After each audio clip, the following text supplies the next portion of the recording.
আপোনালোকে ইতিমধ্যে গম পাইছে যে অসম চৰকাৰৰ কৰ্মচাৰীসকলৰ বাবে 7 আৰু 8 তাৰিখে 7 আৰু 8 নৱেম্বৰ তাৰিখে আমি মাতৃ পিতৃ বন্দনাৰ বাবে 2 দিন ছুটি দিছোঁ। 7 আৰু 8 তাৰিখ চৰকাৰে ছুটি দিছে। 9 তাৰিখ ছট পূজা, 10 আৰু 11 তাৰিখ শনিবাৰ আৰু ৰবিবাৰ।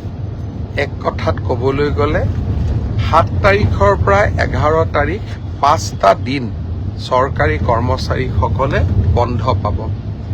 মাতৃ পিতৃ বন্দনাৰ উদ্দেশ্য হ'ল এই 5 দিন আমি যদি আগতীয়াকৈ পৰিকল্পনা কৰোঁ, মোৰ মা, মোৰ দেউতা, মোৰ শহুৰ, মোৰ শাহু, আমি বিভিন্ন মন্দিৰ, তীৰ্থস্থান বা পৰ্যটনস্থলীলৈ আমি লৈ যাব পাৰোঁ। পিতৃ মাতৃয়ে আমাক ডাঙৰ দীঘল কৰে। পিতৃ মাতৃৰ কৃপাতেই আমি জীৱনত সফলতা লাভ কৰোঁ। ব্যস্ত জীৱনৰ মাজত কেতিয়াবা পিতৃ মাতৃক আমি সময় দিব নোৱাৰোঁ। যোৱা 3টা বছৰ এই মাতৃ পিতৃ বন্দনাৰ কাৰ্যসূচী ৰাজ্য চৰকাৰে হাতত লৈছিল আৰু বহুতো লোকে গাঁৱৰ ঘৰলৈ উভতি গৈও বহুতো চৰকাৰী কৰ্মচাৰীয়ে দেউতাক মাকৰ লগত এই 5টা দিন সময় কটোৱাৰ ফটো আমালৈ পঠিয়াইছিল। বহুতে মোক প্ৰশ্ন কৰে যে ব্যক্তিগত কোম্পানীত কাম কৰা সকলেই সুবিধা কিয় নাপায়।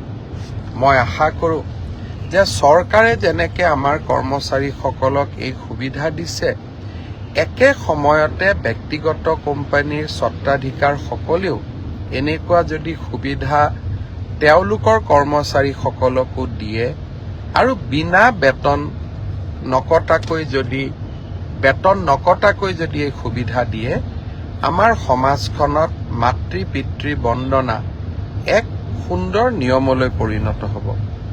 মই আজি সকলোকে আহ্বান জনাম, বিশেষকৈ বেচৰকাৰী কোম্পানী, প্ৰাইভেট কোম্পানীৰ স্বত্বাধিকাৰসকলক পাৰিলে আপোনালোকেও 7 আৰু 8 তাৰিখে কৰ্মচাৰীসকলক ছুটি দিব।